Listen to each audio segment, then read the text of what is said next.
Hello. This is part 2 of this series. Before we get into the video, here are a few warnings. My content is almost never censored, that goes for curse words, mentions of the sideways tango, etc. There will also be mentions of blood and other things that may trigger some viewers. This part is more on the 16+ side, so if you are not comfortable with it, please click off. So without further ado, let the story begin. Welcome. This is part 2, so if you haven't read part 1 yet, please do. Warning. This chapter contains some slight more 16+ content towards the end. Trigger warning. None. Let's go. It took Atsumu a few minutes to find exactly where the dining room is. Finally found it. He entered the room and stood in awe at the amount of food that was displayed on the table. Wow! Atsumu sat down in a chair and was about to take a bite when he notices a figure looking at him from across the table. Sitting across from him was a man staring with an intense look.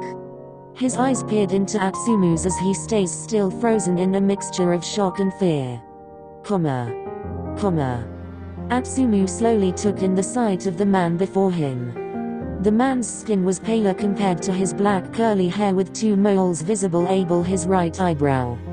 His whole face was just attractive. But there was nothing more that memorized Atsumu more than the other's dark eyes. To him, those eyes felt so cold yet welcoming. Atsumu snapped out of it and looked away out of embarrassment. "Look at me." He was startled by the voice that seemed to boom across from him. He slowly looked back in the direction of him. "Good." The black-haired boy's lips curled into a small smile, seeing the slight hint of fear on the other's face. "What are you smiling at?" His face automatically falls back into a neutral expression. Question mark. There was a small awkward silence that fell between the two before one decided to speak up. "Do you know why you are here?" Because I'm the next sacrifice." Close. "Then what is it?" "To become my new bride." Atsumu's eyes widened. "What? That is what you were sent here for?" "No way." The blonde was in disbelief. "What? I am not marrying you, let alone anyone." He couldn't believe this is what his fate was supposed to be. "I can't marry someone I don't know or even love. Hell, I don't even know your name." "Sakusa." Atsumu paused. "Huh? Sakusa Kayumi. My name." He stared at him for a few seconds. Question mark. "Oh. Silent now, are we?" "Oh, shut up." Atsumu snapped a bit at him. Sakusa raised an eyebrow at the blonde. His eyes widening slightly. I'm sorry. I didn't mean." "It's fine." The blonde just nodded slowly, leaving an unbearable silence once again. And during the silence, Atsumu had been averting his eyes away from the other. "Look at me." Being startled, Atsumu looks over to Sakusa. "Your name?" "What about it?"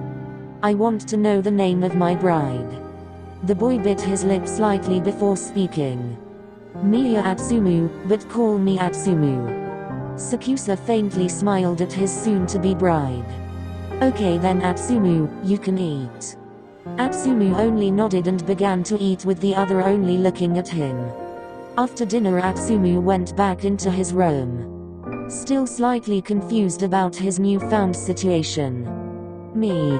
A bride? You've got to be kidding me. This is probably just a way for him to eat me sooner." Atsumu sighed mentally before going into the bathroom to freshen up and heading to sleep. About a week has passed since his first encounter with Sakusa. Atsumu has been spending his days in his room, only to come out when it is time to eat. He figured he would be eating alone, but each day, Sakusa was there, sitting across the table from him. Just watching. At first he found it odd, but soon Atsumu started to enjoy the company of his supposed soon-to-be husband. One day, almost 2 weeks later, SakuAtsu didn't show up to dinner. Where is he? Atsumu hated to admit it, but he was worried. He looked at his untouched food and stood up, leaving the dining room to look for SakuAtsu. But a maid stopped him. So why aren't you eating dinner? I'm not that hungry right now. Atsumu had a visible frown on his face. Is there something wrong? Can you tell me where Omi is? Omi? Oh, I mean SakuAtsu. He should be in his room, but I don't recommend going there right now. Why not? He's not in the mood for visitors. Double quote. Atsumu's frown turned into a slight pout. Oh, guess I'll just go to my room. The maid nods at him and walks away. Is something wrong with him? The blonde made his way through the halls back to his room. He sits on his bed just thinking for a moment when a loud grumble interrupts his thoughts. He groaned as he lays down on his back with his legs still hanging off the bed. Guess I shouldn't have skipped dinner. His stomach growled again, but he endured it. Let's just sleep. Atsumu positioned himself in the middle of the bed, covering himself with the blankets. He tilts his head towards the window and before falling asleep he says, "Good night, Samu. I miss ya." During the night, the door to Atsumu's room slowly creaked open. A figure entered and made its way towards his sleeping figure. Atsumu laid there asleep, oblivious to the possible danger he could be in. The person leaned over the bed, looking at Atsumu's sleeping face as the moonlight shined through the window. So beautiful.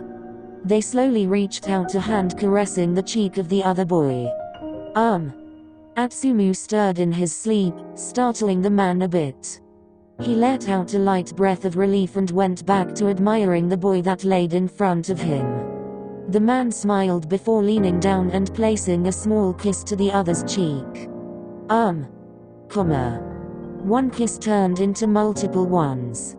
Light kisses were placed all over the sleeping one's face. He kept kissing, not wanting to wake him up, but soon those kisses turned into nibbles on Atsumu's skin. Then suddenly a sharp pain flowed through the blonde's body, causing him to wake up. Ow! But that pain slowly turned into a pleasurable feeling. Atsumu let out small moans as the other continued to leave bite marks on his skin. The blonde looked at the man who was doing this to him. Omi? SakuAtsu paused for a second, looking at Atsumu. Omi? What are you? He was cut off by a rough yet needy kiss. His eyes widened his shock as tongue slipped into his mouth, giving him a taste of his own blood. SakuAtsu broke the kiss and looked at him with eyes full of both lust and hunger. Atsumu felt his face flush at the sight. He felt scared yet happy that this man wanted him. The room was soon filled with the sweet scent of blood and light moans. SakuAtsu's hands explored Atsumu's body as his lips kissed down his neck, taking small licks from the open bite mark-shaped wounds there. This sensation was all new to Atsumu. He had no idea how to describe it, but it felt good. This continued on for a few more minutes. SakuAtsu's fangs pierced into Atsumu's skin once more. This time the sensation sent waves of pleasure throughout his body. As SakuAtsu felt the sweet taste of blood hit his tongue, Atsumu started to feel dizzy. The blonde slowly reached his hand out to the other, trying to motion for him to stop, but his world flooded into darkness. Omi! He called out to SakuAtsu before finally passing out. The black-haired boy pulled away, looking at the other's limp body. Shit. To be continued.